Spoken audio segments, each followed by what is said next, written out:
Mëngjesi ati të hënë të prillit filloi si çdo mëngjes tjetër për Leonën.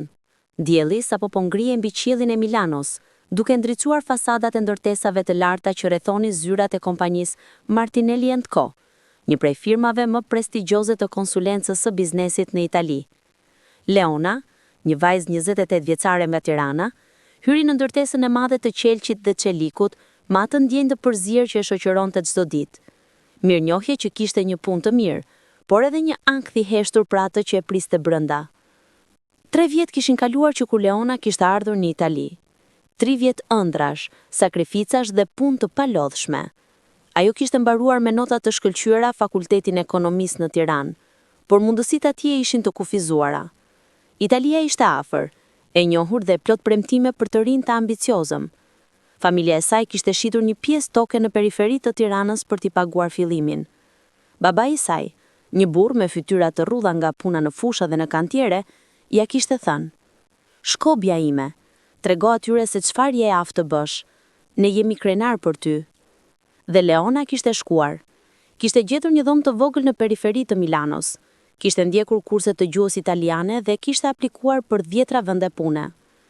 Pas muajsh refuzimesh dhe silenciozësh, Martinelli & Co e kishte pranuar si asistente administrative. Nuk ishte puna që kishte ndëruar, por ishte një fillim. Ajo punonte nga mëngjesi herët deri mbrëmë vonë, duke organizuar takime, duke përgatitur raporte dhe duke ndihmuar ekipet e konsulencës me çdo detaj. Ishte gjithmonë e para që mbërrinte dhe e fundi që largohej. Por pavarësisht punës së palodhshme, Leona nuk u ndjehej kur pjesë e vërtetë e kompanisë. Kolegët e saj italian flisnin me një ton që sa hera e përfshinte atë, sa herë e izolonte. Kur bëheshe shaka, ajo shpesh ishte në qendër të tyre. "Leona, ti me anë të theksin tëndi na bën të qeshim", i thoshte Xulia, një kolege që e trajtonte sikur të ishte një fëmijë. "Ku i mësove italishten? Në ndonjë shkollë fshati?" Ajo qeshte, por fytyra e Leonës nuk tregonte as humor as lëndim. Ajo vetëm buzëqeshte me edukat dhe vazhdonte punën. Atë mëngjes, Leona hyri në sallën e madhe të zyrës ku ishin radhitur tavolinat e bardha dhe kompjuterat e rinj. Disa kolegë po bisedonin në kënd, por heshtën kur e pan atë. Ajo i përshëndeti me një "Buongiorno" të qartë, por asnjëri nuk ju përgjigj. Leona vazhdoi drejt vendit të saj të punës. Ishte mësuar me këtë. Ishte mësuar me heshtimet. Por atë ditë diçka ishte ndryshe. Mund ta ndjente në ajër. Në orën 10, një email erdhi në kutinë e saj elektronike. Ishte nga zyra e burimeve njerëzore. "Zonja Lena Kola, ju lutemi paraqituni në zyrën e drejtorit të burimeve njerëzore, zotit Caruso, në orën 10:30. Zemra Leonës rau më shpejt. Ajo nuk ishte thirrur ndonjëherë në atë zyrë. Çfarë kishte ndodhur? A kishte bërë ndonjë gabim? Kontrollon shpejt raportet e fundit që kishte përgatitur. Gjithçka ishte saktë, por ankthi nuk largohej. Kur hyri në zyrën e zotit Caruso, ajo i gjeti një burr të ulur pas një tavoline të madhe të druri. Caruso ishte një burr i mesmoshe me mjekër të rruar me kujdes dhe sy të ftoftë që të shqyrtonin si të ishe një dokument pune. Në krahasim me të, në ndenjese pranë ishte zonja Martinelli, pronarja e kompanisë, një grua e moshuar me flokë të bardhë dhe një shprehje që dukej si bërë prej guri. "Zonja Kola, uluni ju lutem", tha Caruso me një zë monoton. Leona u ul ngadalë, duke mbajtur duart në prehër. Nuk fliste. Priste. Caruso hapi një dosje dhe nxori disa letra. "Ne keme marrë disa ankesa nga kolegët tuaj", filloi ai. "Ankesa që lidhen me performancën tuaj dhe me aftësinë tuaj për të punuar në ekip." Leona ndjeu një cop akull në stomak. "Ankesa? Por unë kam punuar gjithmonë shumë, nuk kam marrë asnjë vërejtje përpara." "Kjo është pikërisht çështja", vazhdoi Caruso, duke mos e shikuar në sy. "Ka një perceptim se ju nuk integroheni mirë në kulturën tonë të punës. Ka pasur komente, si të them, në lidhje me origjinën tuaj." "Origjinën time?" Leona e ndjeu zërin duke ju tronditur. "Çfarë do të thotë kjo?" Zonja Martinelli foli për herë të parë, me një zë të butë për të prerë. "Zonja Kola, ne jemi një kompani që vlerëson imazhin.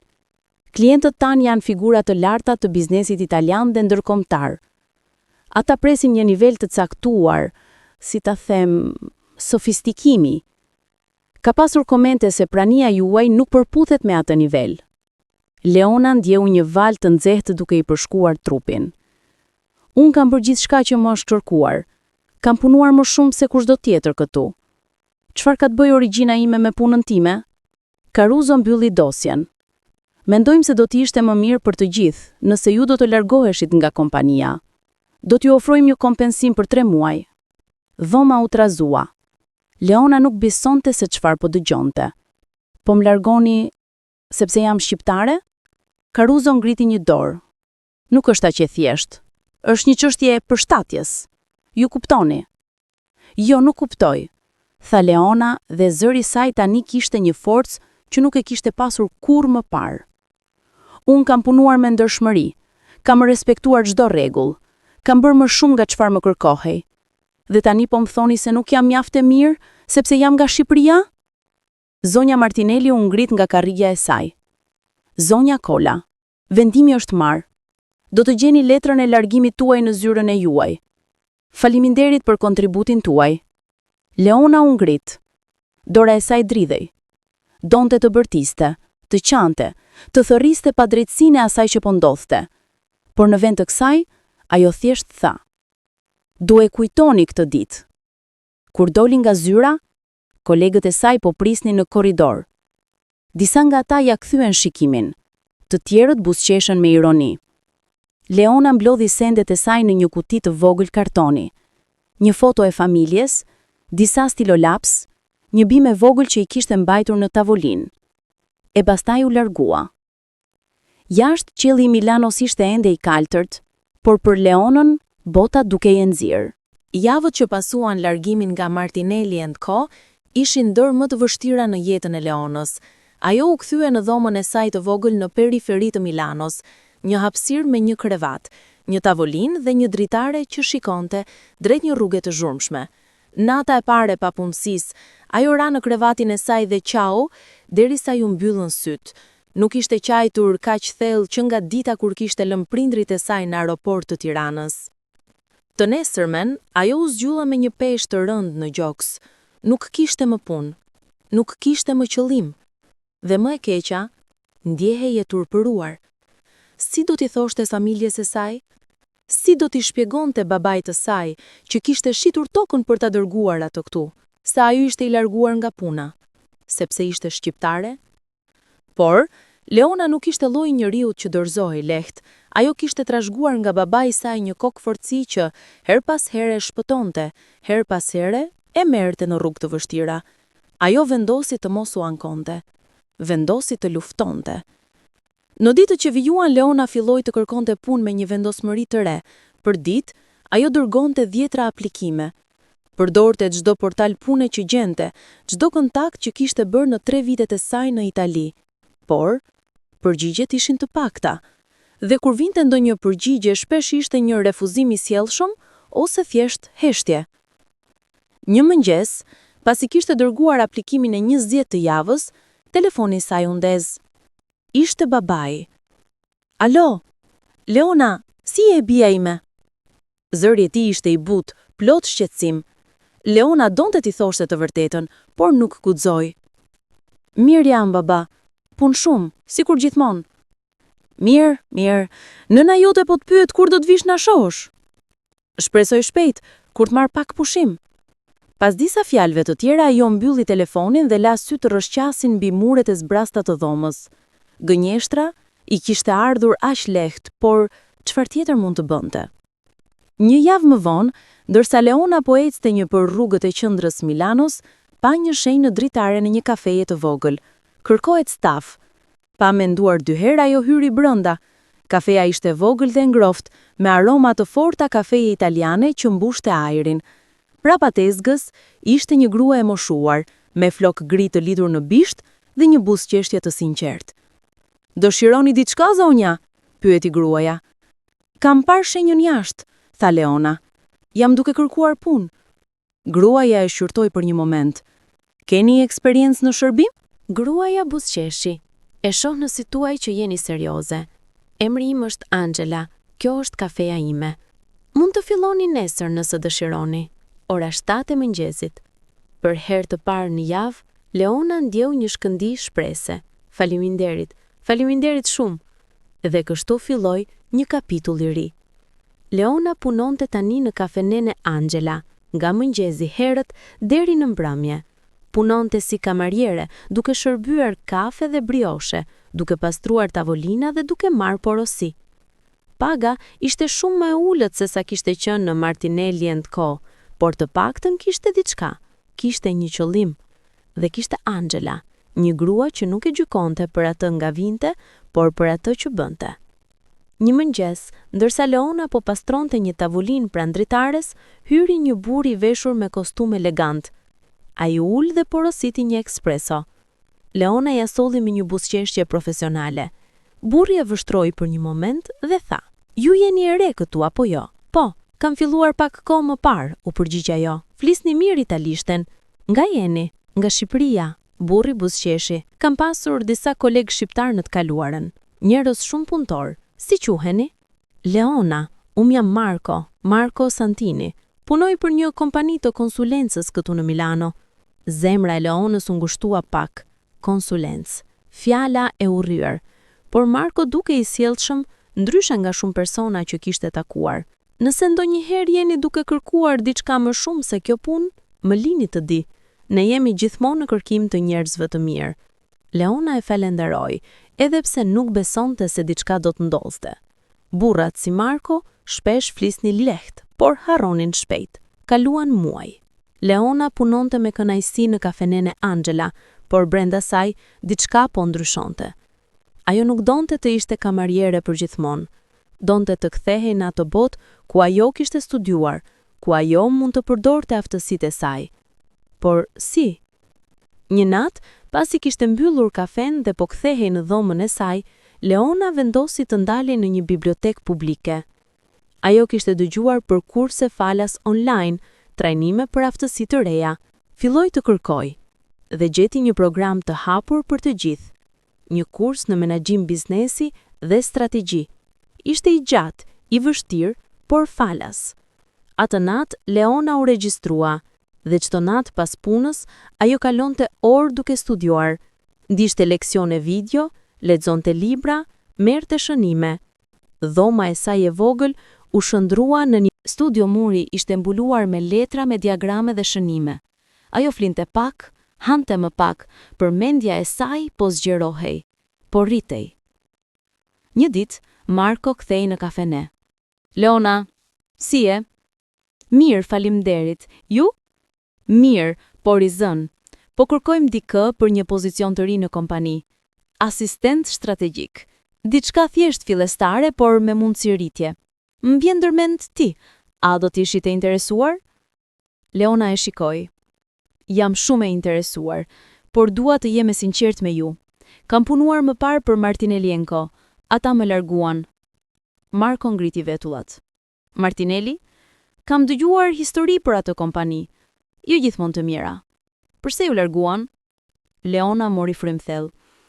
"Sepse jam shqiptare." Për një moment, heshtje. Pastaj Marco tha: "Kjo është e papranueshme. Nëse jeni e gatshme të punoni, ne jemi të gatshëm t'ju ofrojmë një mundësi. E jani nesër në zyrën tonë për një intervistë." Dhe për herë të parë në muaj, Leona ndjeu një val shprese që e mori nga këmbët. Dita e intervistës erdhi me një shpejtësi që Leona nuk e priste. Ajo zgjohej një orën 5 të mëngjesit me zemër që rrathte shpejt dhe duar që dridheshin lehtë. Kishte përgatitur çdo detaj, rroba e saj më e mirë, një kostum i thjesht por elegant që e kishte bler me kursimet e para të saj në Itali, CV-ja e përditësuar dhe një dosje me punime që kishte bërë gjatë kursit online të menaxhim biznesi. Ndërsa vështronte pasqyrën, Leona pa një grua të re që kishte kaluar shumë por që nuk ishte thyer. Fytyra e saj ishte më e hollë.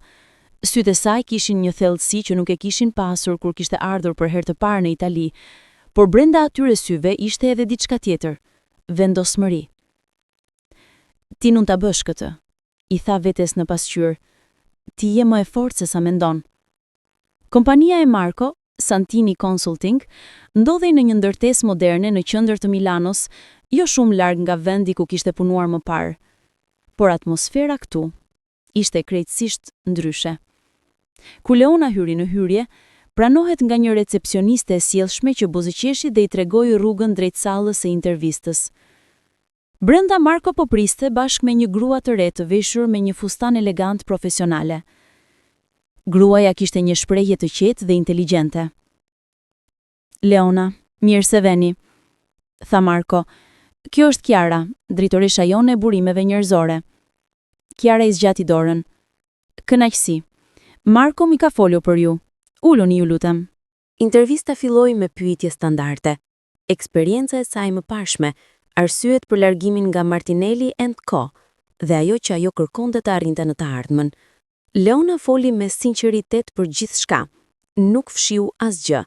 U tha atyre se kishte qenë e larguar për arsye diskriminuese, se kishte punuar në një kafene për të mbijetuar dhe se kishte përdorur çdo moment të lirë për të studiuar dhe për të përmirësuar veten. Kiara dëgjonte me vëmendje. Në fund ajo tha: "Leona, mendoj se ju keni diçka që shumë njerëz nuk e kanë, qëndrueshmëri. Kjo është një cilësi që ne vlerësojmë shumë këtu. Do të doja t'ju ofroja pozicionin. Mund të filloni javën e ardhshme?" Leona nuk mund të besonte veshët e saj. Vërtet? Faleminderit, ju faleminderit shumë. Marko buzëqeshi. Mirë se vini në ekip.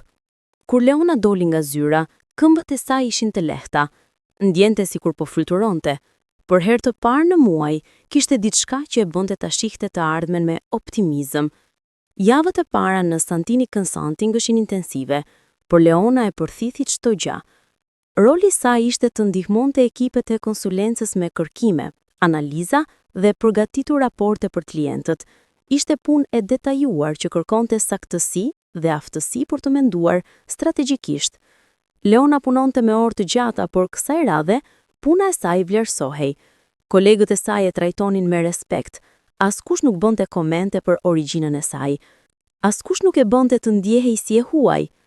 Një ditë Marko i kërkoi Leonës të merrte pjesë në një takim me një klient të ri, një kompani familjare që po kërkonte të zgjerohej në tregje të reja. Ajo do të ishte vetëm për të marrë shënime, por ishte një mundësi të mësonte nga afër si funksiononte procesi konsulencës.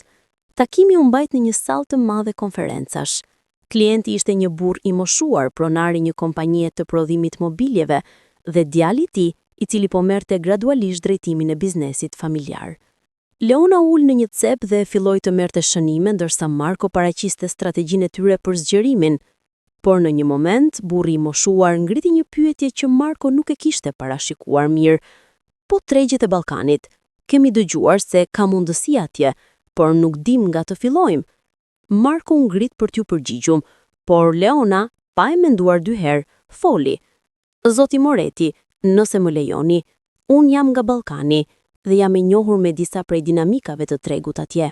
Shqipëria, për shembull, po kalon një rritje ekonomike të shpejtë, veçanërisht në ndërtim dhe në mobilim. Kosova dhe Maqedonia gjithashtu janë tregje në zhvillim, por kyçi është të kuptosh kulturën dhe të krijosh partneritete lokale. Moreti shikoi me interes. Zonja, ju jeni nga atje? Tregoni më shumë. Leona foli për gjithë orën e radhës, duke përdorur njohuritë e saj personale dhe ato që kishte mësuar gjatë studimeve. Moreti dhe djali i tij dëgjuan me vëmendje dhe në fund Moreti tha: Zonja, ju keni dhënë më shumë informacion të dobishëm në 10 minuta se sa shumë raporte që kemi lexuar. Faleminderit. Pas takimit, Marko erdhi tek Leona me një shprehje madhështore. Leona, ajo që bëre aty brenda ishte e shkëlqyer. Mos u habit më se fillon të marrësh përgjegjësi më të mëdha. Dhe kështu ndodhi. Me kalimin e muajve, Leona u bë gjithnjë më e përfshirë në projekte të rëndësishme. Ajo nuk ishte më vetëm asistente, ishte një antare kyçe e ekipit. Klientët filluan ta kërkonin atë. Kolegët e saj filluan t'i kërkonin këshill. Dhe për herë të parë në jetën e saj, Leona ndjente se po realizohej. Por ndërkohë, një pjesë e saj nuk ishte harruar kurrë atë që kishte ndodhur në Martinelli & Co. Çdo ditë, kur kalonte pranë atij ndërtese të madh të qelçit dhe çelikut, diçka brenda saj ndizej.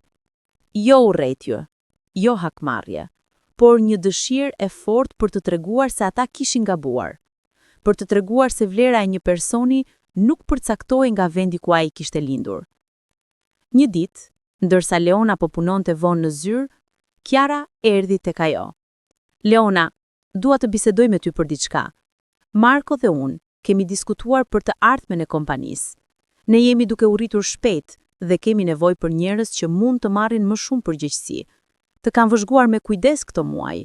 Je e zgjuar, punëtore dhe ke diçka që shumë njerëz nuk e kanë, një perspektivë të ndryshme. Do të doja të flisni për një promovim të mundshëm. Drejtore e zhvillimit të tregut të ri. Leona ngriti syt nga kompjuteri. Vërtet, unë nuk e di çfarë të them. Thuaj po, buzëqeshi Kiara. Dhe Leona tha po. Promovimi i Leonës në pozicionin e drejtores së zhvillimit të tregut të ri erdhi me përgjegjësi të reja dhe sfida më të mëdha. Ajo tani kishte një ekip të vogël prej 3 njerëzish që raportohej tek ajo, dhe detyra e saj kryesore ishte të identifikonte mundësi të reja për zgjarimin e kompanisë në tregje të paeksploruara. Ishte punë intensive, por Leona e donte çdo moment të saj. Javët kalonin me shpejtësi. Projektet vinin njëri pas tjetrit. Leona udhtonte shpesh duke takuar klientë të mundshëm në qytete të ndryshme të Italisë dhe her pas here edhe jashtë vendit. Ajo kishte filluar të fitonte një reputacion në industri, si dikush që e kupton tregjet e reja, veçanërisht ato të Ballkanit Perëndimor. Emri i saj po ngrihej. Një pasditë e fundit të tetorit, Kiara e thyri Leonën në syrën e saj. Leona, dua të bisedoj me ty për diçka. Marko dhe unë kemi diskutuar për të ardhmen e kompanisë. Ne jemi duke u rritur shpejt dhe kemi nevojë për njerëz që mund të marrin më shumë përgjegjësi. Të kam vëzhguar me kujdes këto muaj. Je e zgjuar, punëtore dhe ke diçka që shumë njerëz nuk e kanë. Një perspektivë të ndryshme. Do të doja të flisnim për një promovim të mundshëm. Drejtore e zhvillimit të tregut të ri. Leona ngriti syt nga kompjuteri. Vërtet, unë nuk e di çfarë të them. Thuaj po, buzëqeshi Kiara. Dhe Leona tha po. Fitorie. Ajo mbante një folder me materialet e prezantimit të Santini Consulting dhe një listë me emra të njerëzve që donte të takonte. Gjatë pauzës së parë të konferencës, Leona po bisedonte me një grup të vogël sipërmarrësish, kur dëgjoi një zë që e ngriu në vend. Leona? Leona Kola? Ajo u kthye dhe e pa. Ishte Giulia, ish kolegja e saj nga Martinelli & Co, po e njëjta që kishte bërë shaka për theksin e saj, po e njëjta që kishte qeshur kur Leona ishte larguar. Giulia ishte veshur me një fustan të shtrenjtë, por fytyra e saj tregonte një surprizë të përzier me diçka tjetër. Ndoshta xhelozi. Giulia, tha Leona me një zë neutral. Si je? Mirë, faleminderit. Nuk e kisha iden se do të ishe këtu. Ku punon tani? Për Santini Consulting jam drejtore e zhvillimit të tregut të ri. Giulia ngriti vetullat. Drejtore? Për një kohë kaq të shkurtër, duhet kesh pasur fat? Leona buzëqeshi me ftohtësi. Jo fat, punë. Për një moment Giulia nuk dinte çfarë të thoshte. Pastaj ajo foli me një ton paksa më të butë. Dëgjova se Martinelli po kalon kohë të vështira. Kanë hungur disa klientë të mëdhenj në 6 muajt e fundit. Rrjeti i tyre social është i mbushur me vlerësime negative nga ish-punonjësit. Dhe më e rëndësishmja, zonja Martinelli po kërkon dikë që të merrte drejtimin e kompanisë pasi ajo të dilte në pension. Atë natë Leona nuk fliqi. Mendonte. Dhe në mëngjes, ajo mori një vendim. Ditën e hënë, Leona u takua me Marko dhe Kiara në zyrën e tyre. Ajo kishte përgatitur një prezantim të detajuar që kishte punuar gjatë gjithë fundjavës. Marko, Kiara, kam diçka që dua t'ju paraqes. Është një ide e guximshme, por mendoj se mund të jetë një mundësi e madhe për Santini Consulting. Ajo hapi laptopin e saj dhe filloi të shpjegoj.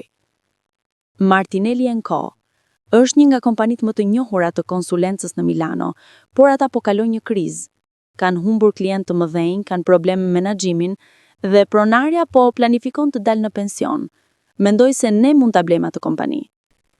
Marko dhe Kiara u shikuan me surprizë. Ta blejmë? Leona, ajo është një kompani e magë, do të kushtonte shumë. E di, tha Leona, por kemi një avantazh, ne jemi në rritje, kemi reputacion të mirë dhe mund të ofrojmë një vizion të ri për atë kompani. Nëse e marrim, do të dyfishojmë madhësinë tonë dhe do të marrim qasje në klientët e tyre dhe në historinë e tyre. Dhe ka diçka tjetër. Ajo ndaloi për një moment. Unë punoj atje, njoh kulturën e tyre dhe di çfarë ka nevojë të ndryshoj. Kiara mbështeti kokën në duar. Leona, kjo është e mahnitshme, por edhe e rrezikshme. E di, por nëse nuk e provojmë, dikush tjetër do ta bëj. Dhe ne të humbim një mundësi që vjen një herë në jetë. Marko qeshi. Ti je e çmendur, Leona, por më pëlqen. Le të shohim nëse mund ta bëjmë. Javët që pasuan ishin të mbushura me takime, analiza financiare dhe bisedime të pazakonta. Marko dhe Kiara sollën investitorë që ishin të interesuar për zgjerimin e Santini Consulting. Leona punoi ditë e natë duke përgatitur një plan biznesi të detajuar që tregonte se si do të integronin Martinelli & Co dhe si do ta kthenin atë përsëri në një kompani fitimprurëse. Në dhjetor, ata paraqitën një ofertë zyrtare për blerjen e Martinelli & Co. Zonja Martinelli dhe këshilltarët e saj e shqyrtuan ofertën për javë të tëra. Leona priste me një ankth që nuk e kishte ndjer kurrë më parë. Kjo nuk ishte thjesht një blerje biznesi. Kjo ishte personale. Në fillim të janarit erdhi përgjigja. Zonja Martinelli pranoi ofertën. Santini Consulting do të blinte Martinelli & Co dhe do ta integronte atë në operacionet e saj. Kontrata përcaktonte që Marko do të mbarhej si drejtori i përgjithshëm i kompanisë së bashkuar dhe Leona do të zgjidhej si drejtore ekzekutive për operacionet e Martinelli & Co. Kur Leona lexoi kontratën, duart e saj dridheshin. Nuk mund të besonte. Ajo, vajza që ishte larguar nga ajo kompani me një kuti kartoni plot turp, tani po kthehej si drejtoresha e saj. Dita e parë e Leonës si drejtore ekzekutive e Martinelli & Co ishte një ditë e ftohtë shkurti. Qielli i Milanos ishte bri, por brenda ndërtesës së madhe të Qelqit dhe Çelikut, atmosfera ishte e tensionuar. Punojësit e Martinellit kishin dëgjuar për blerjen, por nuk dinin ende se kush do t'i drejtonte. Kur Leona hyri në hyrje kryesore, ajo pa fytyra të njohura. Disa nga ish kolegët e saj ishin ende atje. Giulia ishte prej tyre. Kur e pa Leonën të ecte përmes sallës me hapa të sigurt, fytyra e Giulias zbardhi. Në orën 9, u mbajt një takim i përgjithshëm në sallën e madhe të konferencave. Të gjithë punojësit ishin thirrur. Marko foli i pari, duke shpjeguar vizionin e kompanisë së bashkuar dhe si do të funksiononte integrimi. Pastaj ai tha: "Dhe tani, dua t'ju prezantoj personin që do drejtojë operacionet e Martinelli & Co në këtë fazë të re. Shumë prej jush e njihni tashmë. Leona Kolla." Leona u ngrit dhe shkoi në podium. Ajo shikoi sallën e mbushur me fytyra. Disa shprehën surprizë, të tjerë shqetësim, disa, përfshirë Giulia, duke sikur po shihnin një fantazm. "Faleminderit Marko", filloi Leona me një zë të qetë por të fuqishëm. "Për ata që nuk më njohin, emri im është Leona Kolla. Kam punuar këtu 3 vjet më parë. Kam qenë asistente administrative. Dhe më pas, për arsye që shumë prej jush i din, u largova." Një heshtje e rëndë ra mbi sallë. "Nuk kam ardhur këtu për të ushtruar hakmarrje. Nuk kam ardhur këtu për t'ju gjykuar. Kam ardhur këtu për të ndërtuar diçka të re. Kam ardhur këtu për të treguar se çdo person, pavarësisht nga origjina e tij, meriton një mundësi të drejtë, dhe kam ardhur këtu për të bërë këtë kompani përsëri të suksesshme." Ajo vazhdoi. "E di që shumë prej jush mund të kenë dyshime. Mund të pyesni nëse jam e aftë, mund të pyesni nëse mund t'ju drejtoj. Dhe kjo është e drejtë, por ju kërkoj një gjë. Më jepni një mundësi. Më jepni kohë për të provuar që mund ta bëj këtë. Dhe nëse punojmë bashkë, me respekt dhe me vendosmëri, ne mund të arrijmë gjëra të mëdha." Kur Leona mbaroi, një duartrokitje lehtë filloi nga fundi i sallës. Ishte Angela, gruaja që e kishte punësuar në kafenë e saj. Leona e kishte ftuar si mysafir të veçantë. Duartrokitja u përhap gradualisht derisa e gjithë salla po duartrokiste. Pas takimit, Leona shkoi në zyrën e saj të re, po ajo zyrë ku dikur ishte thjerrur për t'u larguar. Ajo ul pas tavolinës së madhe dhe mori frymthell. Kishte bërë hapin e parë, por puna e vërtet sapo po fillonte. Muaj që pasuan kthimin e Leonës në Martinelli & Co ishin ndër më intensivët në jetën e saj. Ajo filloi me një analizë të plotë të kompanisë, identifikoi problemet, menaxhim i dobët, mungesë komunikimi midis departamenteve dhe një kulturë pune që nuk lejonte inovacionin. Por gjithashtu pa potencial. Kishte njerëz të talentuar që ishin frustruar dhe të pafrymzuar. Kishte klientë të vjetër që ende besonin në emrin Martinelli, por që kishin nevojë për një arsye të re për të qëndruar. Leona filloi të zbatonte ndryshime. Organizoi trajnime për të gjithë stafin, përfshirë sesione për diversitetin dhe përfshirjen. Krijoi një sistem të ri të vlerësimit të performancës, që ishte transparent dhe i drejtë, dhe hapi dyert e saj për çdo punonjës që donte të fliste me ta.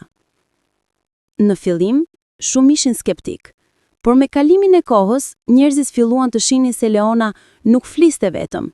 Ajo vepronte. Ajo punonte më shumë se kushdo tjetër. Ishte e para që mbërrinte dhe e fundit që largohej, dhe ajo dëgjonte. Kur dikush kishte një ide, ajo e dëgjonte me vëmendje. Kur dikush kishte një problem, ajo gjente një zgjidhje. Një nga ndryshimet më të mëdha që Leona bëri ishte në mënyrën se si kompania trajtonte diversitetin. Ajo krijoi një politikë të qartë kundër diskriminimit dhe një mekanizëm për të raportuar rastet e diskriminimit, raportuar çdo incident. Gjithashtu filloi të rekrutonte në mënyrë aktive nga komunitete të ndryshme, duke kërkuar talent pavarësisht nga origjina, gjinie apo mosha. Disa nga punonjësit e vjetër nuk ishin të lumtur me këto ndryshime. Një ditë, një menaxher i vjetër, që ishte qenë atje për 15 vjet, erdhi në zyrën e Leonës. Zonja Kola, mendoj se ju po shkoni shumë shpejt me këto ndryshime, po humbasim identitetin ton. Kjo kompani ka qenë gjithmonë italiane. Tani po bëhet diçka tjetër. Leona e shikoi në sy. Zoti Bernardi, kuptoj shqetësimin tuaj, por identiteti i një kompanie nuk përcaktohet nga nacionaliteti i punojësve të saj. Përcaktohet nga vlerat e saj. Dhe nëse vlerat tona janë ekselencë, integritet dhe respekt, atëherë çdo person që ndan këto vlera është i mirë pritur këtu. Nëse ju nuk mund ta pranoni këtë, atëherë ndoshta kjo nuk është më vendi i duhur për ju. Bernardi u ngrit dhe doli pa thënë asgjë. Një javë më vonë, ai dorëzoi dorëheqjen. Ishte e vështirë, por Leona e dinte se disa betejë duhej të luftoheshin. Ndërkohë, rezultatet po flisnin vetë. Brenda 6 muajve, Martinelli & Co kishte rikuperuar 2 nga klientët e mëdhenj që kishte humbur. Kishte gjithashtu fituar 3 klientë të rinj, të cilët ishin tërhequr nga reputacioni i ri i kompanisë për inovacion dhe përfshirje. Morali e stafit ishte rritur ndjeshëm.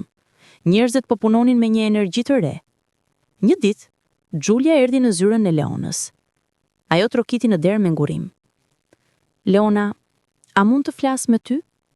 Sigurisht, Giulia. Ulu. Giulia ul dhe për një moment nuk tha asgjë. Pastaj foli. Dua të kërkoj ndjesë. Për atë që të bëra. Për mënyrën se si të trajtova kur punonit këtu më parë. Ishte gabuar. Dhe e di që asnjë fjalë nuk mund ta riparoj atë. Leona e shikoi për një moment. Ajo mund të kishte qenë e ashpër, mund të kishte thënë që ishte shumë vonë. Por në vend të kësaj ajo tha: Giulia, faleminderit që erdhe. E vlerësoj sinqeritetin tënd. Ne të gjithë bëjmë gabime. Ajo që është e rëndësishme është të mësojmë prej tyre dhe të rritemi. Giulia filloi të qante. Nuk e meritoj dashamirësinë tënde.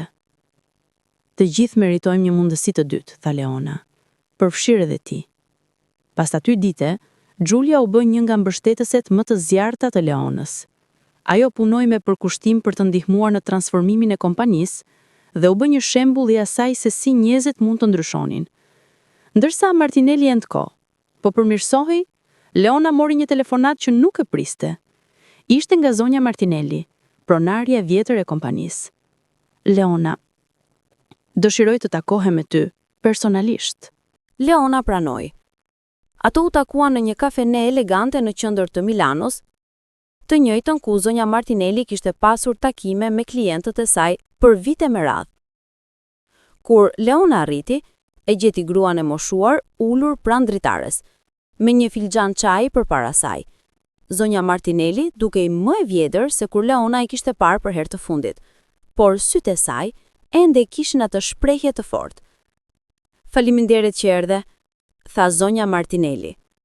Unë nuk e di nga të filloj. Kam parë atë që ke bërë me kompaninë. Kam dëgjuar për ndryshimet dhe duhet të them diçka. Ajo ndaloi për një moment. Kam bërë një gabim të madh. Kur të largova nga kompania, bëra një gabim. Ti ishe një nga punojëset më të mira që kemi pasur dhe të trajtuva pa drejtësisht. Jo sepse nuk ishe aftë, por sepse kam qenë e ngushtë në mendimet e mia. Sepse kam lejuar paragjykimet e të tjerëve të më ndikojnë. Dhe për këtë, jam shumë e penduar. Leona dëgjonte në heshtje. Një pjesë e saj ndjente kënaqësi që kjo grua e fuqishme po pranonte gabimin e saj. Por një pjesë tjetër ndjeu diçka tjetër, mëshirë. Zonja Martinelli, tha Leona, e vlerësoj sinqeritetin tuaj dhe pranoj ndjesën tuaj. Por duhet ju them se ajo që ndodhi më dhembi thellë. Më bëri të dyshoj në vlerën time. Më bëri të ndjehem e huaj në një vend që kisha zgjedhur si shtëpi. Por gjithashtu më mësoi diçka të rëndësishme. Më mësoi se vlera ime nuk përcaktohet nga opinioni të tjerëve. Përcaktohet nga puna ime, nga karakteri im dhe nga ajo që kontriboj. Zonja Martinelli kishte lot në sy. Je një grua e mrekullueshme, Leona. Kompania ime, ajo që tani është jotja, është në duar të mira. Ato biseduan për 1 orë të tërë. Zonja Martinelli tregoi për historinë e kompanisë, për vitet e saj të para, për sfidat që kishte përballuar si një grua në një botë të dominuar nga burrat. Leona dëgjonte me interes dhe e filloi të kuptonte se edhe kjo grua kishte pasur betejat e saj. Kur u ndan, zonja Martinelli i tha: Leona, nëse ndonjëherë ke nevojë për këshill, unë jam këtu. Edhe pse jam tërhequr, do të jem gjithmonë krenare të them se një herë kam qenë pronarja e kompanisë që tani drejtohet nga ty. Me kalimin e muajve, historia e Leonës filloi të përhapej. Mediat lokale në Milano filluan të shkruanin për transformimin e jashtëzakonshëm të Martinelli & Co. Dhe për gruan shqiptare që e kishte drejtuar atë. Një gazetar nga një televizion kombëtar e ftoi Leonën për një intervistë. Në fillim Leona ishte e nguruar. Nuk donte të bëhej një figurë publike, por Marko dhe Qara e bindën. Leona, historia jote mund të frymëzojë mijëra njerëz, njerëz që po përballen me diskriminim, me dyshime, me vështirësi. Ti mund t'u tregosh atyre se është mundur. Intervista u transmetua një mbrëmje të martë. Leona u ul në studio me një qetësi të natyrshme. Gazetari filloi me pyetje për rrugtimin e saj, për vështirësitë që kishte përballuar dhe për atë që kishte mësuar. Leona, cilat janë këshillat tuaja për të rinj që po përpiqen të arrijnë ëndrat e tyre në një vend të huaj? Pyeti gazetari. Leona mendoi për një moment. Do të thosha 3 gjëra. E para, mos lejo kurrë që të tjerët të përcaktojnë vlerën tënde. Ti je aq i vlefshëm sa puna dhe karakteri jot, jo sa vendi ku ke lindur. E dyta, kur përballesh me vështirësi, mos haro se çdo betejë të bën më të fortë. Çdo refuzim është një hap drejt suksesit. Dhe e treta, përpara se të kërkosh respekt nga të tjerët, respekto veten tënde. Mbaj kokën lart, punon me ndershmëri dhe kur mos u dorëzo. Intervista u pa nga qindra mijëra njerëz. Leona mori qindra mesazhe, nga të rinj shqiptar që jetonin jashtë, nga prindër që po përpiqeshin t'u siguronin një të ardhme më të mirë fëmijëve të tyre, nga njerëz që thjesht kishin nevojë të dëgjonin se ishte e mundur të triumfosh kundër pabarazisë. Një prej atyre mesazheve ishte nga një vajzë e re nga Kosova që kishte sapo filluar studimet në Gjermani. Ajo shkruante: Zonja Leona, ju jeni frymëzimi im. Faleminderit që na treguat se nuk jemi të vetëm dhe se mund ta bëjmë. Leona lexoi atë mesazh me lot në sy dhe kuptoi se ajo që kishte arritur nuk ishte vetëm për të. Ishte për të gjithë ata që po luftonin, që po përpiqeshin, që po ëndërronin. Me suksesin e Martinelli & Co. Të garantuar, Leona filloi të mendonte për të ardhmen. Ajo nuk donte të ndalej këtu. Kishte një vizion më të madh. Një ditë, ajo paraqiti një ide të re para Marko dhe Qaras. Dua të krijojmë një program trajnimi për të rinë nga Ballkani Perëndimor, një program që u jep atyre aftësitë dhe mbështetjen që u duhen për të pasur sukses në tregun ndërkombëtar. Do t'i sjellim këtu, në Milano, do t'i trajnojmë dhe do t'u ofrojmë udhësi punësimi. Marko buzëqeshi. Leona, ti je e palodhshme, por më pëlqen. Le ta bëjmë. Programi u quajt Bridges, urat, dhe filloi vitin pasardhës. 10 të rinj nga Shqipëria, Kosova, Maqedonia e Veriut dhe vende të tjera të rajonit u zgjodhën për ciklin e parë. U dhan trajnime intensive në gjuhë, në aftësi biznesi dhe në zhvillim personal. Leona vetë u dha leksione dhe e ndau historinë e saj. Në fund të programit 6 mujor, të 10 të rinjt u punësuan, disa në Martinelli & Co., disa në Santini Consulting dhe disa në kompani të tjera, partnere. Programi u bë një histori suksesi dhe u zgjemua në vitet që pasuan. Leona gjithashtu filloi të investonte në Shqipëri. Ajo hapi një zyrë të vogël të Santini Martinelli, emri i ri i kompanisë së bashkuar, në Tiranë, duke krijuar vende pune për profesionistë lokal dhe duke i ndihmuar kompanitë shqiptare të ndërkombëtarizohen. Kur vizitoi Tiranën për të hapur zyrën e re, Leona u prit si një heroine. Mediat lokale shkruajtën për vajza që e bëri krenarin kombëtare. Familja e saj ishte atje. Baba i saj me atë fytyrë të rrudhur nga puna dhe me lot në sy, nëna e saj që nuk pushonte së qari nga krenaria dhe vëllezërit e saj që e përqafonin me forcë. Bia ime, tha baba i saj, ti bëre atë që unë kurrë nuk u guxova të ndroja. Ti na tregove se çfarë është e mundur. Leona i mbajti duart e babait të saj. Baba, gjithçka që kam arritur është për shkak tuaj. Ju më mësuat se puna nderon, ju më mësuat se dinjiteti është më i çmuar se çdo gjë tjetër. Ju më dhat krahët për të fluturuar. Edhe pse Leona kishte arritur shumë, ajo nuk ishte mbrojtur nga sfidat. Një vit pas transformimit të suksesshëm të Martinelli & Co., kompania u përball me një krizë të re. Një prej klientëve të mëdhenj, një kompani e telekomunikacionit, kërcënoi të largohej pasi kishte pasur një mosmarrëveshje me një prej konsulentëve të Leonës. Leona thjerri një takim urgjent me ekipin. Çfarë ndodhi? Si kemi arritur në këtë pikë? Një prej konsulentëve, një burr i ri i quajtur Alessandro, mori përgjegjësinë. Ishte faji im, u përpoqja të imponoj një strategji pa dëgjuar vërtet nevojat e klientit, isha arrogant dhe nuk tregova respekt. Leona e vlerësoi sinqeritetin e tij. Alessandro e çmoi që je i ndershëm. Tani pyetja është, si e rregullojmë këtë? Ata punuan bashk për të përgatitur një takim riparimi me klientin. Leona vetë shkoi në takim, duke dëgjuar me kujdes shqetësimet e klientit dhe duke propozuar një plan të ri që reflektonte vërtet atë që ata kishin nevojë. Në fund, klienti u pajtua të qëndrojë. Por sfida nuk mbaron atje. Në të njëjtën periudhë, një gazetë sensacionaliste publikoi një artikull që akuzonte Leonën për favorizim të punonjësve shqiptar. Artikulli ishte i mbushur me informacione të rreme dhe insinuata.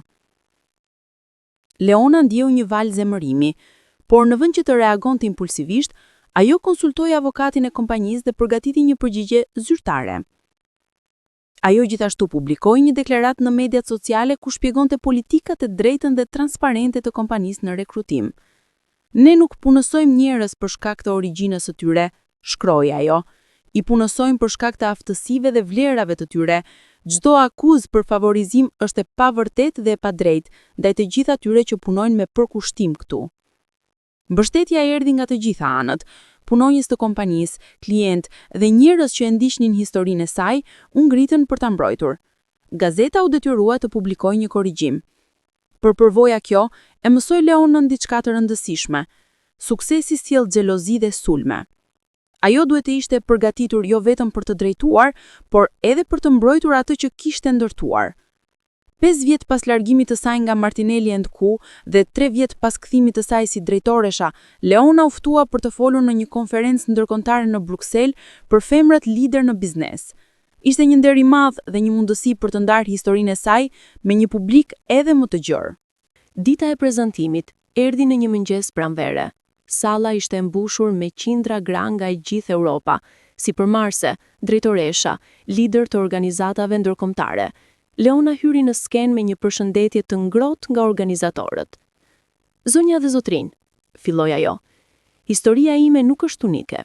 Është historia e mijëra grave dhe burrave që lënë shtëpitë e tyre në kërkim të mundësive më të mira, që përballen diskriminim, që ranë dhe u ngritën, edhe që, pavarësisht gjithçkaje, vendosën të mos u dorëzojnë. Ajo tregoi historinë e saj nga fillimi, largimi nga Tirana me ëndrrën e një jete më të mirë, vitet e para në Milano të mbushura me punë dhe vetmi, diskriminimi që përjetoi, largimi turpshëm nga puna dhe udhëtimi i gjatë drejt rimëkëmbjes. Kur më larguan nga puna, vazhdoi ajo, mendova se ishte fundi, mendova se nuk isha mjaft e mirë, por më pas kuptova diçka të rëndësishme. Refuzimi i një personi nuk përcakton vlerën tënde. Ajo që të përcakton është se çfarë bën pas refuzimit. A dorëzohesh? A lejove që dhimbja të mposhte? Apo ngrihesh, mëson dhe bëhesh më i fortë? Ajo tregoi për punën në kafene, për kurset që ndoqin natën, për mundësinë që Marko i dha dhe për udhëtimin drejt kthimit të saj në Martinelli & Co si drejtoreshe saj.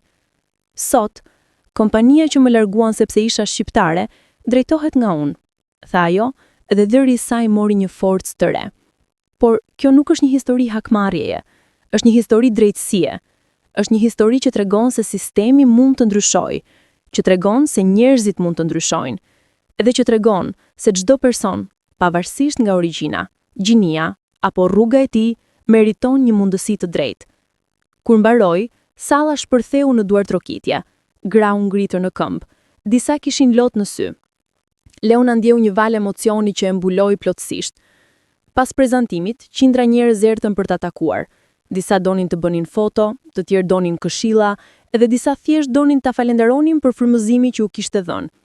Një grua e re nga Maroku ju afrua Leonës me lot në sy. Zonja Leona, historia juaj më ka ndryshuar jetën. Kam qenë duke menduar të heq dorë nga ëndrat e mia. Por tani e di se duhet të vazhdoj. Leona e përqafoi.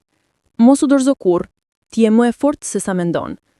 Pas konferencës në Bruksel, Leona u kthye në Milano me një ndjenjë të re qëllimi.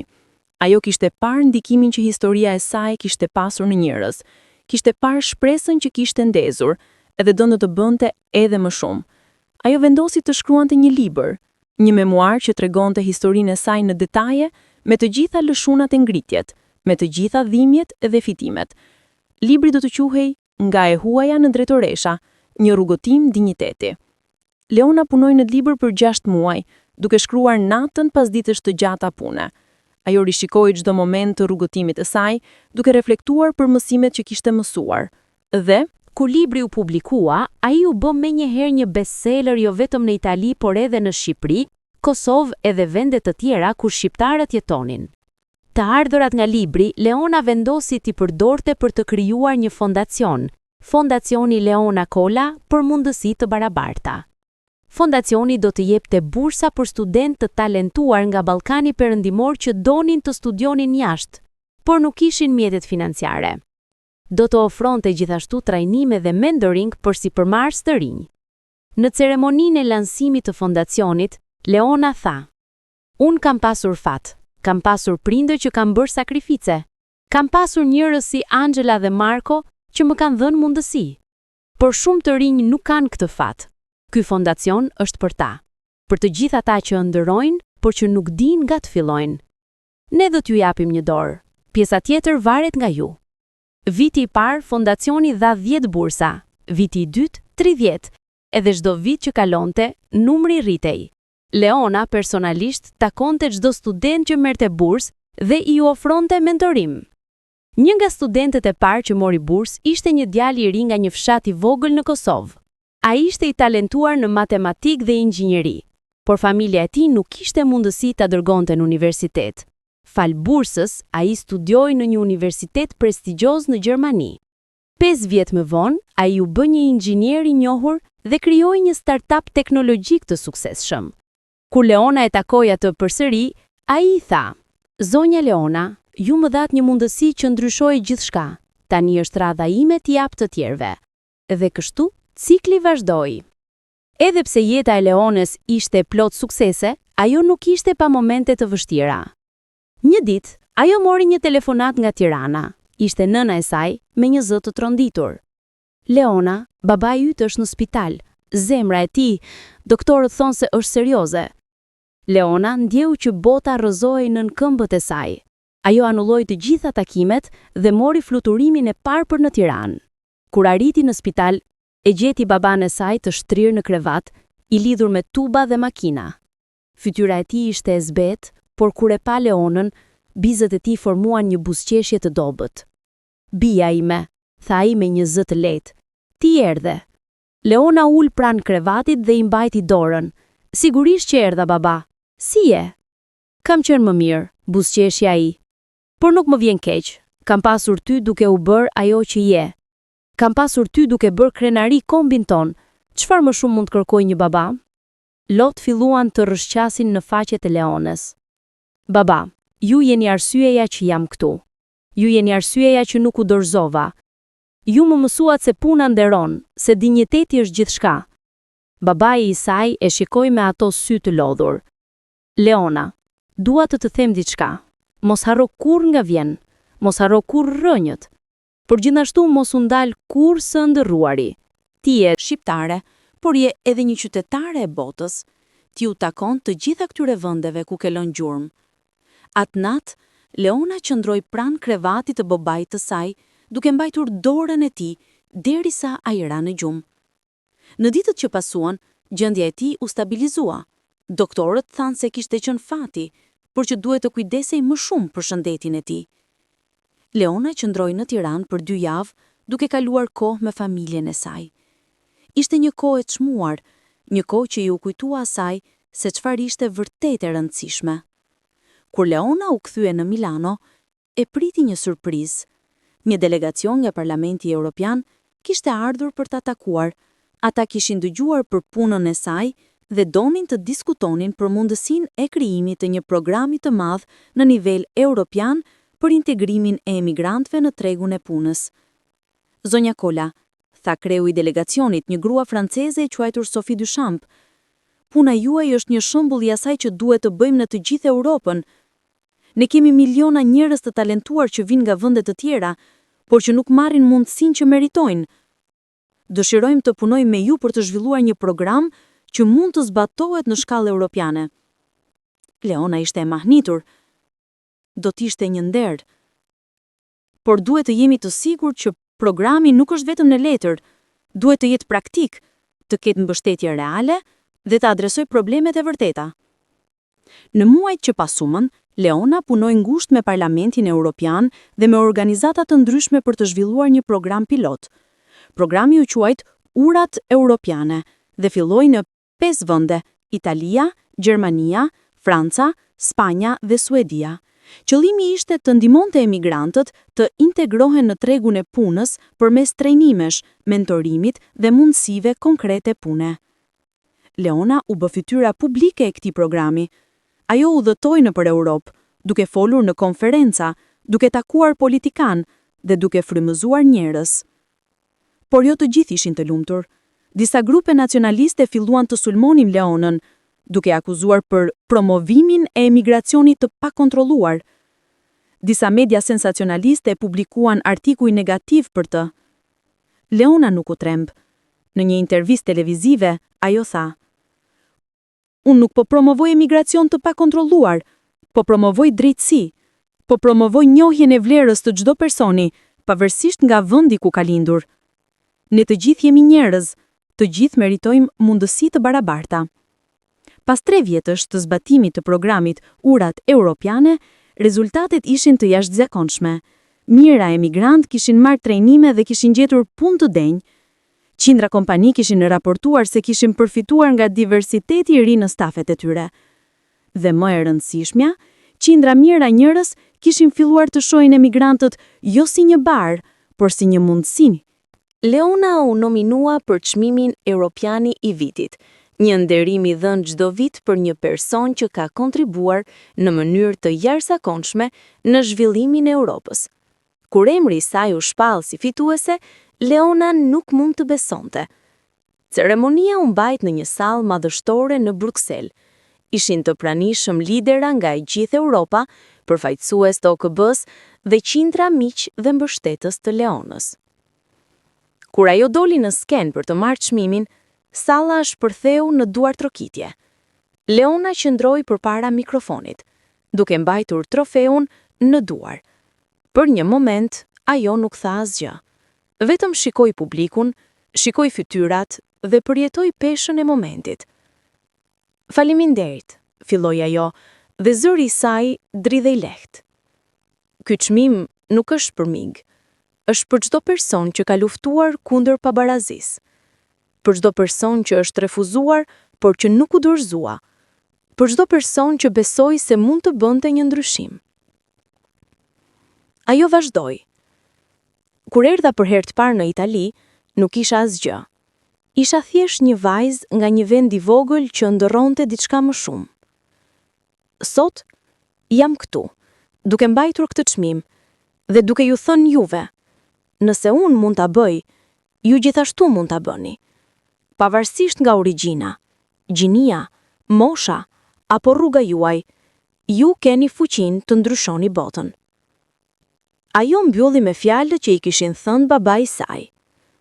"Mos haro kur nga vjen, por mos u ndal kur së ndërruari." Salla u ngrit në këmbë.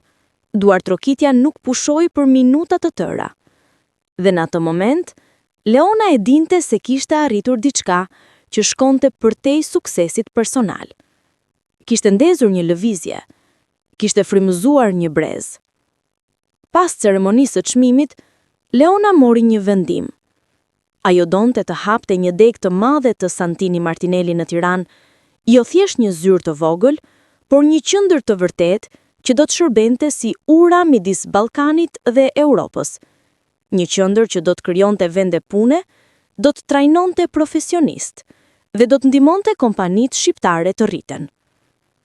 Projekti mori një vit për t'u zbatuar. Leona punoi ngushtë me qeverinë shqiptare, me investitor dhe me partner ndërkombëtar. Dhe në një ditë të nxehtë të gushti, qendra u hap zyrtarisht. Ceremonia e hapjes u bë një ngjarje kombëtare. Ishin të pranishëm kryeministri, ministra, ambasador dhe qindra njerëz të thjeshtë që donin të shihnin gruan që kishte bërë krenari vendin e tyre. Leona udhëtonte shpesh midis Milanos në Tiranës, por zemra e saj gjithmonë ngrohej kur kthehej në Shqipëri. Atje, ajo nuk ishte thjesht një drejtoreshe suksesshme, ishte një simbol shprese për një brez të tërë. Një ditë, ndërsa Leona po punonte në zyrën e saj në Tiranë, sekretarja e saj njoftoi se kishte një vizitor të papritur. Ishte zoti Caruso, ish drejtori i burimeve njerëzore nga Martinelli & Co, burri që kishte larguar atë vite më parë. Leona u çudit. "Lëreni të hyj." Caruso hyri me hapa të ngurruar. Ishte më i vjetër tani, me më shumë flokë të bardhë dhe një shprehje të lodhur në fytyrë.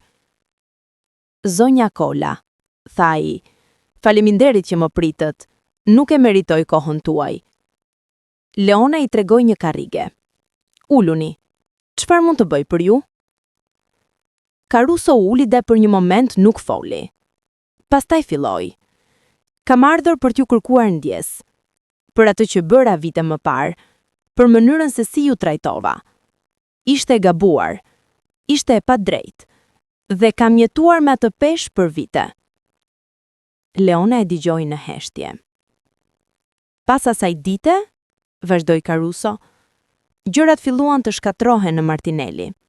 Kompanitë e mira po largoheshin, morali i stafit ishte i ulët, dhe kur ju kthyet si drejtoresha, kuptova se sa i verbër kisha qenë.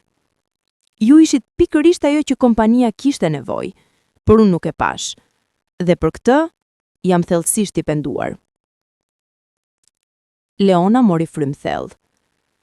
"Zoti Caruso, i vlerësoj sinqeritetin tuaj, por duhet të dini se ajo që ndodhi më lëndoi thellë, më bëri të dyshoj në vlerën time, më bëri të ndihem me padenjë dhe duheshin vite për të shëruar nga ajo dhimbje.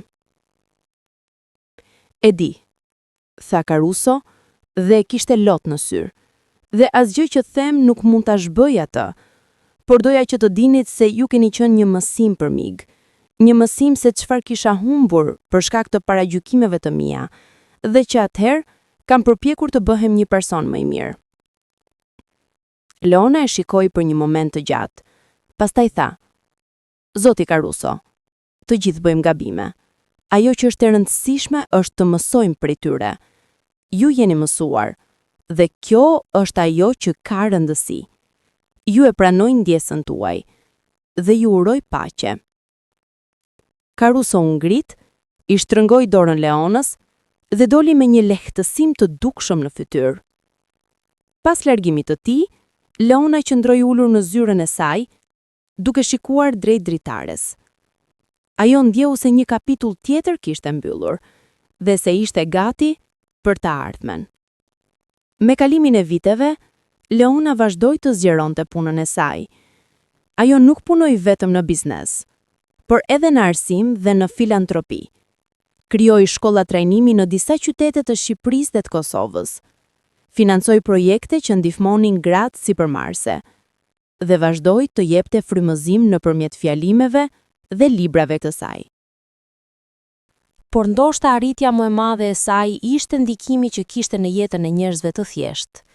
Mira të rinj që kishin ndjekur shembullin e saj, qindra familje që kishin parë të bijat dhe djemtë e tyre të arrin ëndrrën e tyre, dhe një brez i tërë që kishte mësuar se origjina nuk përcakton destinacionin. Një ditë, 10 vjet pas largimit të saj nga Martinelli & Co, Leona organizoi një ngjarje të veçantë në Tiranë. Ishte një darkë bamirësie për të mbledhur fonde për fondacionin e saj. Ishin ftuar qindra njerëz, biznese, politikan, artist dhe njerëz të thjeshtë që kishin qenë pjesë e rrugëtimit të saj. Në fund të mbrëmjes, Leona u ngrit për të dhënë një fjalim. Faleminderit të gjithëve që keni ardhur sonte. Kjo mbrëmje është një festim, jo vetëm i asaj që kemi arritur, por i asaj që mund të arrijmë së bashku. Sepse asnjë histori suksesi nuk është vetëm për një person, është për një komunitet, për njerëzit që besojnë në ty, për njerëzit që të mbështesin, për njerëzit që të japin një dorë kur ke rënë. Ajo vazhdoi. Kam qenë e fat. Kam pasur njerëz si Angela, si Marko, si Chiara, si babai dhe nëna ime. Dhe tani është radha ime të jap të tjerëve. Sepse kjo është ajo që do të thotë të jesh i suksesshëm, të përdorësh suksesin tënd për të ndihmuar të tjerët të arrijnë të tyrin. Në fund, Leona shpalli se kishte vendosur të hapte 10 shkolla të reja profesionale në zonat rurale të Shqipërisë dhe të Kosovës, ku të rinj do të trajnoheshin në aftësi të kërkuara në tregun modern të punës. Duartrokitja ishte e zhurmshme dhe i gjatë, dhe në atë moment, Leona e kuptoi se ajo nuk ishte më thjesht një individe që kishte pasur sukses. Ishte një lëvizje, ishte një shpresë, ishte një trashëgimi që do të jetonte për breza të tëra. Vitet kaluan. Leona tani ishte në të 40-et e saj të vona. Flokët e saj kishin filluar të zbardhen lehtë, por energjia e saj nuk kishte munguar. Ajo vazhdonte të udhtonte, të punonte, të frymëzonte. Një ditë, ndërsa ulej në balkonin e shtëpisë së saj në Milano duke shikuar perëndimin e diellit mbi qytet, ajo filloi të reflektonte për rrugëtimin e saj. Nga ajo vajzë e re që kishte ardhur me një valixhe dhe një ëndër, deri te gruaja që ishte tani, që kishte ndryshuar jetën e mira njerëzve. Telefoni i saj u ndoz. Ishte një mesazh nga një vajzë e re nga Shqipëria që sapo kishte marrë bursë nga fondacioni i Leonës. Zonja Leona, faleminderit për gjithçka. Ju jeni heroina ime. Do të bëj gjithçka që të bëhem si ju një ditë. Leona buzëqeshi dhe shkroi mbrapsht. ti nuk duhet të bëhesh si unë. Duhet të bëhesh versioni më i mirë i vetes sate, dhe unë e di se do të arrish. Atë natë, Leona shkroi në ditarin e saj. Sot, shikoj mbrapsht dhe shoh një rrugë të gjatë, të mbushur me vështirësi, por edhe me fitore. Kam rënë shumë herë, kam qarë, kam dyshuar, por kur nuk jam dorëzuar. Dhe tani kur shikoj përpara, nuk shoh një fund, shoh mundësi të reja, shoh më shumë njerëz për të ndihmuar, shoh më shumë ëndra për të realizuar. Sepse kjo është ajo që do të thotë të jetosh vërtet, të mos ndalosh kurrë së ëndërruari, të mos ndalosh kurrë së besuari dhe të mos ndalosh kurrë së dhëni. 15 vjet pas ditës kur Leona ishte larguar nga Martinelli & Co. Me një kuti të vogël kartoni, ajo organizoi një takim të madh në Milano. Ftoi të gjithë ata që kishin qenë pjesë e historisë së saj: Angela, pronarja e kafes që i kishte dhënë punë, Marco dhe Chiara, kolegët e vjetër dhe të rinj, studentët që kishin përfituar nga fondacioni i saj, madje edhe Giulia dhe Caruso. Ishte një mbrëmje e ngrohtë të vere. Salla ishte dekoruar me fotografi nga udhëtimi i Leonës, fotografi nga vitet e para në Milano, nga dita e parë në Santini Consulting, nga hapja e qendrës në Tiranë, nga ceremonia e çmimit në Bruksel. Leona u ngrit për të folur. Të dashur miq, kam mbledhur ju të gjithë sonte për një arsye të thjeshtë, për t'ju falendëruar. Çdo person në këtë sallë ka qenë pjesë e historisë sime, ka kontribuar në atë që jam sot, dhe dua që të dini se asnjëri prej jush nuk do të harrohet kurrë. Ajo vazhdoi, por kjo mbrëmje nuk është vetëm për të festuar të kaluarën, është për të shikuar të ardhmen, sepse historia ime nuk ka mbaruar, dhe historia juaj gjithashtu nuk ka mbaruar. Ne të gjithë kemi ende ëndra për të realizuar, sfida për të kapërcyer, njerëz për të ndihmuar. Dhe kjo është bukuria e jetës. Ajo nuk ndalet kurrë së befitarit të jetë interesante, të jetë kuptimplot, të jetë e vlerë. Ajo mbylli me fjalët që i kishin shoqëruar gjatë gjithë rrugtimit. Mos harroni kurrë se vlera juaj nuk përcaktohet nga vendi ku keni lindur, nga ngjyra e lëkurës suaj, nga gjua që flisni. Përcaktohet nga karakteri juaj, nga puna juaj, nga dashuria që jepni. Dhe kjo është ajo që do të mbetet pas nesh. Jo pasurit që grumbullojmë, por jetët që prekëm dhe shpirtrat që frymëzuam. Salla shpërtheu në duar trokitje. Njerëzit qanin, njerëzit buzëqeshin, dhe në atë moment të gjithë ndjenë se ishin pjesë e diçkaje më të madhe se vetja e tyre. Ishin pjesë e një historie që do të frymëzonte breza të tëra. Ndërsa mbrëmja po mbyllej dhe mysafirët po largoheshin, Leona qëndroi në balkon duke shikuar yjet. Mendoi për të gjithë ata që ende po luftonin, që po përpiqeshin, që po përballeshin me diskriminim dhe vështirësi, dhe u premtoi vetes se do të vazhdonte të luftonte për ta. Sepse historia e Leonës nuk ishte vetëm historia e saj, ishte historia e çdo njeriu që ka ëndërruar më shumë, e çdo njeriu që ka besuar se meritonte më mirë, e çdo njeriu që ka refuzuar të pranojë një jo si përgjigje përfundimtare. Dhe në atë natë, nën yjet e Milanos, Leona dinte se udhëtimi i saj ishte larg nga mbarimi. Kishte shumë për të bërë, kishte shumë njerëz për të ndihmuar, kishte shumë histori për të shkruar. Por një gjë ishte e sigurt, ajo nuk do të ndalej kurrë, sepse kur ke parë thellësinë e errësirës, kur ke prekur fundin dhe i ngritur përsëri, kur ke transformuar dhimbje në forcë, atëherë asgjë nuk mund të të ndalojë më. Vitet kaluan dhe historia e Leonës u bë legjend, jo vetëm në Shqipëri dhe në Itali, por në të gjithë Europën dhe përtej saj. Emri i saj u përmend në universitete, në konferenca ndërkombëtare, në libra tekstesh si një shembull i jashtëzakonshëm e rimkëmbjes dhe suksesit. Por për Leonën, arritja më e madhe nuk ishte titulli, as pasuria, as fama. Ishte diçka më e thellë, njohuria se ajo kishte bërë një ndryshim të vërtet, se kishte prekur jetë, se kishte ndezur shpresa, se kishte provuar se është e mundur. Në moshën 53 vjeçare, Leona vendosi të shkruante një letër të hapur për të gjithë të rinj që po luftonin për një jetë më të mirë. Letra u publikua në gazeta dhe portale online në gjuhën shqipe, italiane, angleze dhe shumë gjuhë të tjera.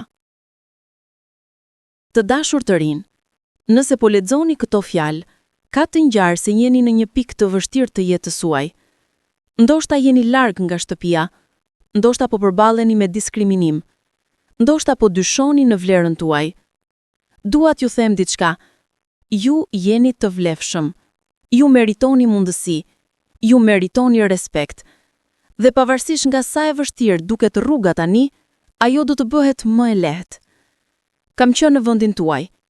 Kam qenë e larguar nga puna sepse isha shqiptare. Kam qenë e refuzuar her pas here. Kam qajtur. Kam dashur të dorëzohem, por nuk e kam vërë dhe as ju nuk duhet ta bëni. Sepse çdo jo që merrni ju sjell një hap më afër post të madh. Çdo refuzim ju bën më të fortë. Çdo dhimbje ju mëson diçka të çmuar. Mos i lejoni paragjykimeve të tjerëve të përcaktojnë se kush jeni. Ju jeni më shumë se vendi ku keni lindur. Ju jeni më shumë se ngjyra e lëkurës suaj apo gjuha që flisni. Ju jeni shpirti juaj, zemra juaj, puna juaj. Dhe një ditë, kur të ktheheni mbrapa, do të shihni se çdo vështirësi ka pasur një qëllim, se çdo betejë ju ka përgatitur për triumfin që ju pret. Besoni në veten tuaj, punoni me përkushtim, mos harroni kurrë rrënjët tuaja, por mos kufizoni kurrë horizontet tuaja.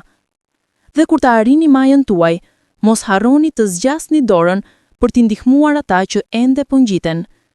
Me dashuri dhe respekt, Leona Kolla. Letra u lexua nga miliona njerëz, u printua dhe u ngjit në mure shkollave dhe universiteteve. U recitua në ceremoni maturash dhe u bë një burim frymëzimi për një brez të tërë. Leona, tani në dekadën e 6 të jetës së saj, vazhdoi të punonte, të udhëtonte dhe të jepte nga vetja.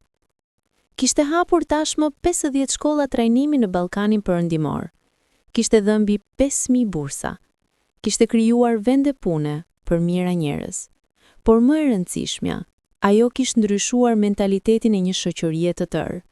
Kishte provuar se origjina nuk është destinacion, se diskriminimi mund të mposhtet, se dinjiteti është më i fuqishëm se urrejtja. Në moshën 60 vjeçare, Leona mori një vendim simbolik. Ajo organizoi një ngjarje të madhe në ndërtesën e Martinelli & Co. Atë ndërtesë të madhe të Qelçit dhe Çelikut, ku gjithçka kishte filluar. Ftoi mijëra njerëz, punonjës, student, burra, ish koleg, familjar dhe njerëz të thjeshtë që kishin ndjekur historinë e saj. Organizoi një ekspozitë fotografike që tregonte udhëtimin e saj nga viti i parë në Milano deri në atë moment. Në fund të ngjarjes, Leona doli në skenën e madhe që ishte vendosur në oborin e ndërtesës. Mijëra njerëz po prisnin. Drita e fundit e diellit po binte mbi qytetin, duke krijuar një pamje magjike. Të dashur miq, filloi ajo, dhe zëri i saj, edhe pse i moshuar, ende kishte atë forcë të njohur. Kam ardhur sot këtu, në vendin ku gjithçka filloi, për t'ju thënë diçka të thjeshtë. Faleminderit. Ajo vazhdoi. Faleminderit për të gjithë ata që më dhanë një dorë kur rash. Faleminderit për të gjithë ata që besuan në mua kur të tjerët nuk besuan. Faleminderit për të gjithë ata që më mësuan se forca e vërtet nuk është të mos biesh, por të ngrihesh çdo herë që bie. Pastaj, ajo tha diçka që askush nuk e priste. Dhe faleminderit edhe atyre që më larguan nga kjo ndërtesë vite më parë. Sepse pa atë moment dhimbje, unë nuk do të kisha gjetur forcën për të arritur këtu ku jam sot. Ata pa dashur më dhanë dhuratën më të madhe, vendosmërinë për të provuar se isha më shumë se ajo që ata shihnin. Turma shpërtheu në duar trokitje. Njerëzit qanin, njerëzit gëzonin. Dhe në ato moment, të gjithë ndjenë se ishim pjesë e diçka e të përjetshme. Leona mbylli me fjalët më të fuqishme të saj. Historia ime nuk është unike. Është historia e çdo njeriu që ka luftuar për një jetë më të mirë. Dhe nëse ka një mesazh që dua t'ju lë, është ky. Mos lejoni kurrë që dikush t'ju thotë se nuk jeni mjaft të mirë, sepse ju jeni më shumë se mjaft. Dhe kur do ta besoni këtë, bota do të hapet përpara juaj. Vite më vonë, Kur Leona do të reflektonte për jetën e saj, ajo do të thoshte se momenti më i bukur nuk ishte kur mori çmimin europian i vitit. Nuk ishte kur u bë drejtoresha e Martinelli & Co.